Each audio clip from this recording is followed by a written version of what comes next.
ছাত্র, আমি হচ্ছি তোমাদের আজকে ক্লাসে নতুন স্যার, ঠিক আছে? তো আমি আমি তোমাকে জিজ্ঞাসা করতে যাবো যে আজকে কি, ঠিক আছে? আজকে স্যার দেখছে যে গাছের বিষয়ে আমরা জানবো। তো এটা কি গাছ? পোল্ট্রি।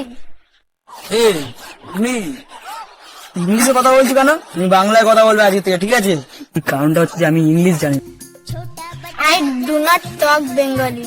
তুমি আজকের থেকে বাংলায় কথা বলবে, ঠিক আছে? কারণ আমি তোমাকে একটা প্রশ্ন জিজ্ঞাসা করবো, তুমি যদি প্রশ্নটা না পারো আর আজকের পর থেকে তুমি যদি ইংলিশ বলছো তোমাকে আমি ধরে মারবো। ঠিক আছে স্যার, বলুন। ঠিক আছে, খুব তো বলছিস, বলুন স্যার। তো এবারে বল, সাইক্লোন কাকে বলে? যদি না পারিস তুই তাহলে লাঠি দিয়ে আজকে তোকে শেষ করে দেবো, বুঝলি তো? স্যার, সাইক্লোন মানে কি আপনি জানেন না? সাইক্লোন হলো সাইকেল কেনার জন্য যে লোন নেওয়া হয় তাকে সাইক্লোন বলা হয়। তুই কি বললি?